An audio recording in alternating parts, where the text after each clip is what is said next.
You stay with us here on News 360. We've got the details of these and much more news. As always, remember you could watch us all across the world. It's 3news.com and TV3 Ghana on Facebook. Let's get started with our very first story this evening, as the Abossey Okai Spare Parts Dealers Association has issued a 2-week ultimatum to government to rid foreigners of petty retail business. The association says it is disappointed in the Ghana Investments Promotion Center, GIPC, and government for failing to address the issue, which has resulted in protest by their counterparts at the Swami Magazine in Kumasi. The GIPC Act 865 states that a person who is not a citizen or an enterprise which is not wholly owned by citizens shall not invest or participate in petty retail business. Some spare parts dealers at Swami Magazine in Kumasi have been protesting the infiltration of foreigner traders in their business. Their counterparts in Accra, the Abossey Okai Spare Parts Dealers Association, says when certain people who need to react are not doing so, this is the results that you get. What is GIPC? Who is supposed to implement that law? What are they doing? What are the police doing? What are the Foreign Affairs Ministry doing? What is immigration doing about this? What are the customs doing about the routes that these people have been using to bring in goods into our country at cheaper price? And you see, there are a lot of the institutions, some of them are not helping. To come forth in the coming days, but let's head to Parliament now, as the minority has accused President Akufo-Addo of peddling untruths about the energy sector debts in his interaction with Ghanaians in Canada.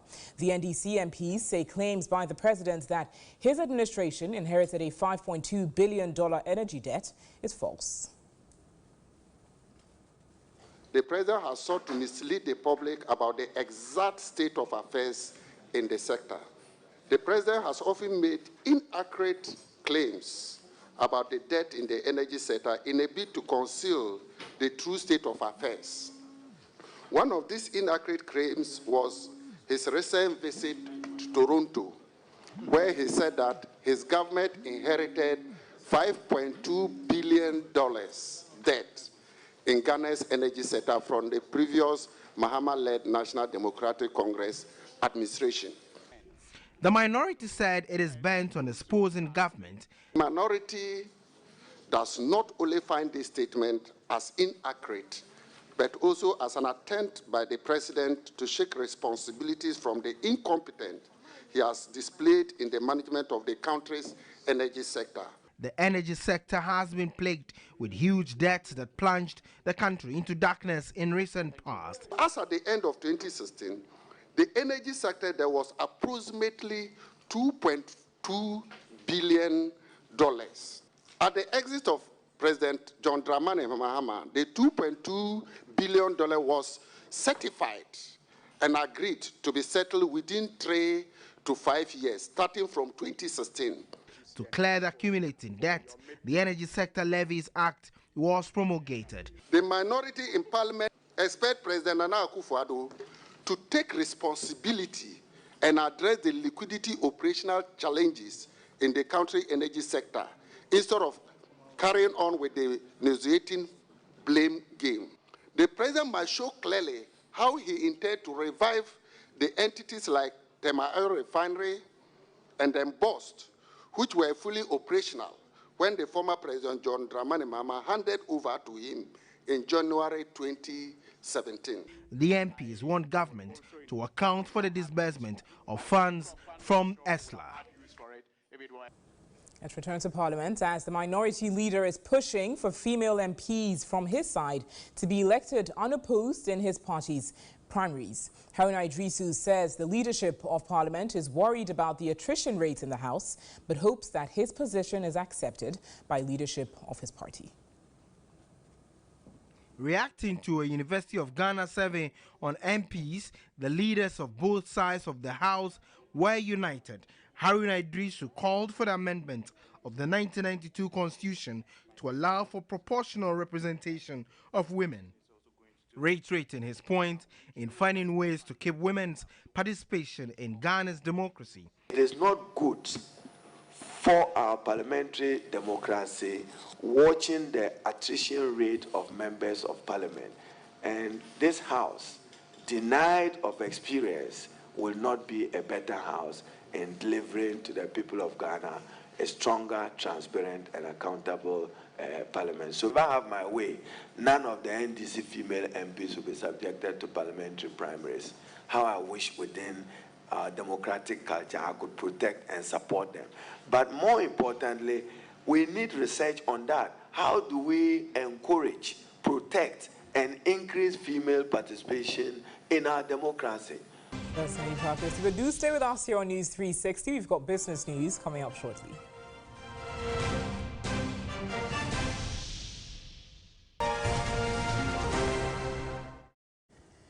Welcome back to News 360. Let's delve into the business segment this evening, starting off with 19,000 customers of the insolvent microfinance companies who've been paid.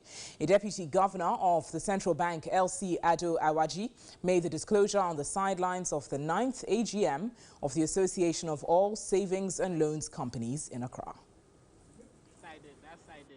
The Bank of Ghana revoked the licenses of 347 insolvent microfinance companies.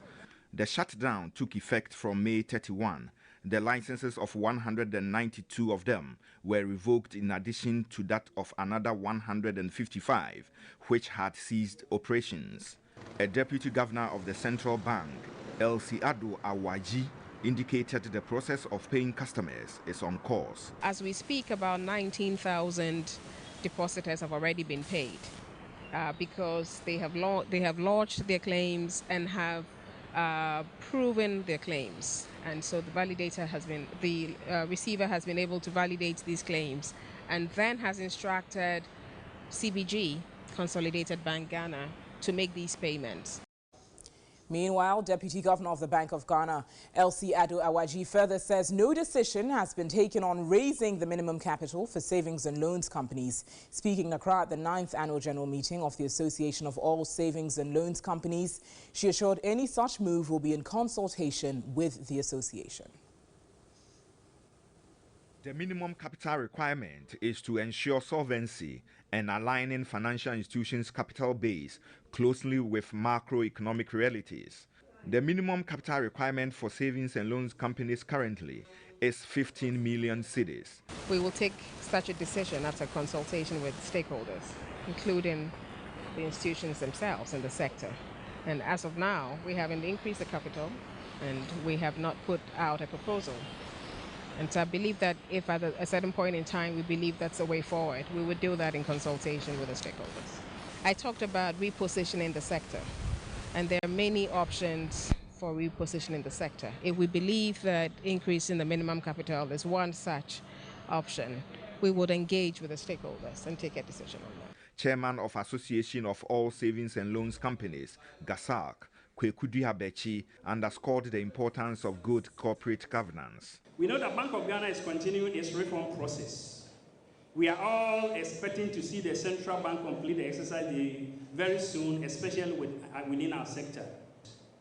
We use this opportunity to admonish the public, especially the depositors, to remain calm, since it has been proven over the period by the actions and inactions of the central bank and the government that the protection of the depositor is of prime concern.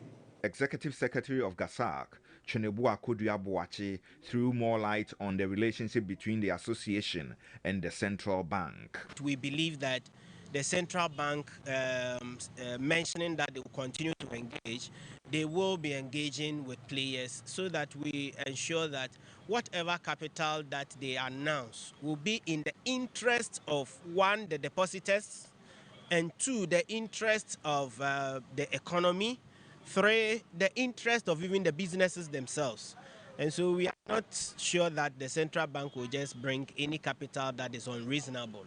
And we will want to encourage them to continue the engagement. On to some other business news this evening. Economist and head of finance department at the University of Ghana, Professor Godfred Bokpin, has charged government to re-examine Ghana's debt dynamics to avoid a return to another IMF bailout. At an Imani lecture in Accra, he argued that priority spending has been compromised, leading to unbalanced economic growth due to high debt servicing. Ghana joined the International Monetary Fund (IMF) in 1957. Since then, it has sought economic bailouts 16 times. The country's economic growth has picked up 8.5%, the fastest in 5 years. Nonetheless, with an election year imminent, economist Professor Bookpen is concerned about the country's ability to manage debt, projected to inch up to 62% by end 2019.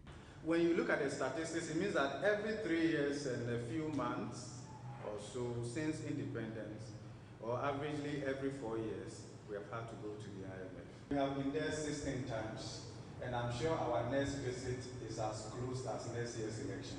He explained the country risks crowding out priority spending in key areas of the economy, which is a recipe for unbalanced growth and deteriorating infrastructure. It has been difficult for us as a country to achieve sustainable fiscal consolidation over a long period. This is crowding out priority spending. Every time our revenue envelope does not respond to the policy measures, what gets sacrificed is how much we intend to spend on capital expenditure. Any country that is not making sufficient provision towards capital spending, it has either concluded it doesn't have a future or it doesn't intend to take advantage of that. He charged the Ghana Revenue Authority, GRA, to seal revenue leakages in order to reach its average potential of an extra 8%. Our tax potential is very, very huge. The calculation is giving us that we can actually do additional revenue mobilization of 89 billion cedis, because that is our potential. And the next stage is to convert our potential into what? Into actual. The economist urged government to allow the central bank autonomy to promote fiscal discipline and recommended an adherence to the tenets of the fiscal responsibility law to avoid escalating the debt situation. And that's all the business news you've got for you this evening on News 360, but there's a lot more business news available on our website. It's 3news.com. So that's here on News 360. We've got sports news coming up shortly.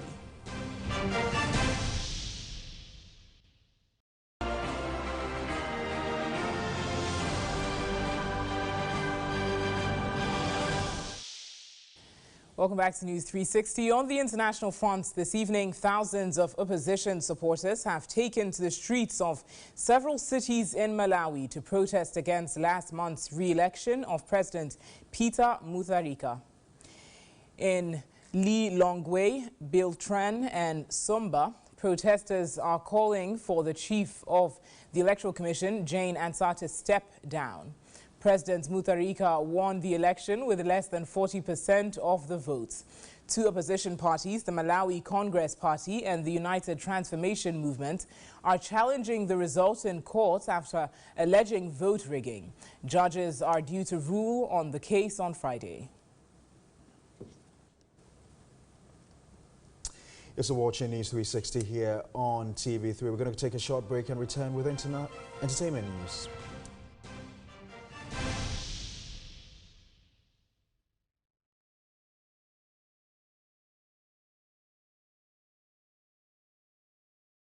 You have a very good evening as well. My name is Parkwis Yasari. Thanks very much for watching.